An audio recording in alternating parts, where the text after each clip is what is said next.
Hey everybody, Nick here, and today I got a video for you that is more of a public service announcement than anything, and is not necessarily strictly related to these two knives. These knives right here are by Hogue. These are the RSK 01, and these are by Doug Ritter. Doug Ritter is a well-known knife designer and a member of the community, but actually his biggest contribution to the community isn't knife design, even though these are great knives. This was a runner-up for Knife of the Year 2019, and this one could be in the running as well. But nonetheless, his main contribution to the community is actually by an organization that he runs called Knife Rights. Now look, there are a lot of organizations, makers, and individual people out there helping to guard the interest of workers, tradesfolks, first responders, and random jackass who use and carry pocket knives as everyday tools. Let's face it, it's kind of humanity's oldest tool, right? And so it's a good idea to be able to, carry one, use one. But in terms of impact, daily impact to my daily life, none have been as effective as Knife Rights. Knife Rights is a group that's dedicated to pushing back against anti-knife legislation here in the U.S.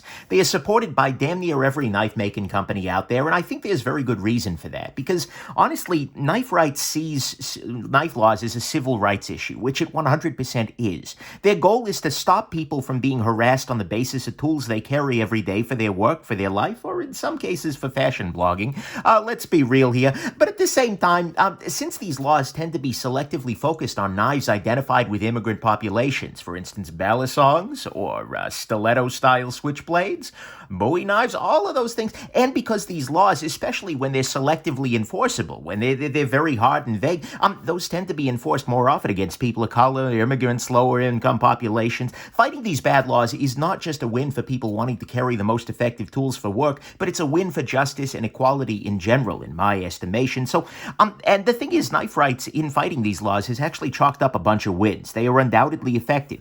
They got automatic knives, which are an important category of tools for folks with disabilities. If you only got one hand, you kind of need a one-hand open-close knife.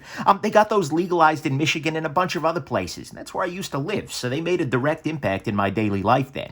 They've been helping to force New York City's ridiculous and very selectively enforceable gravity knife tests out of use in a lot of cases, and they're working on statewide preemption laws that say, hey, look, these are the state knife laws, communities, shut up, these are the laws, you're not allowed to pass other ones. And that's great because it helps it prevents communities from, moving the goalposts around and creating this weird patchwork of laws to worry about that, again, they can selectively bother people for. I normally don't make videos about these organizations, but the thing is, with a lot of the major shows canceling in light of the current crisis, a big part of the visibility of this group has disappeared, and I really do view their work as being important for folks who are interested in carrying a good daily tool. And now, to be fair, I don't agree with every stance they've taken. I don't agree with every alliance they made, but the thing is, perfect is the enemy of good. And talking with Doug about this, I think their heart is in the right place to do what's best for folks who carry and use these tools on a daily basis. And I personally am a member of the organization, not like as a functional member, but I just gave them some money because, dude, I live in California. We could use a little help over here. But nonetheless, their record of dismantling these ugly and ineffective knife laws kind of speaks for itself. Let's be real here. Say what you will, but they're getting things done. So if you are interested in helping out Knife Rights, which I think is not a bad thing to do for the community, kniferights.org is the place, right? And right now they're running a big Ultimate Steel event with lots of gear you can win if you make a donation. It's as good a time as any to donate, but frankly, they need all the support we can get lately. So, nonetheless, I hope very much that you never need to worry about the kinds of things that they're fighting on a daily basis, that you are able to support this group if that's something you feel comfortable doing, and most of all, that you have yourself just an absolutely wonderful rest of your day. Bye now.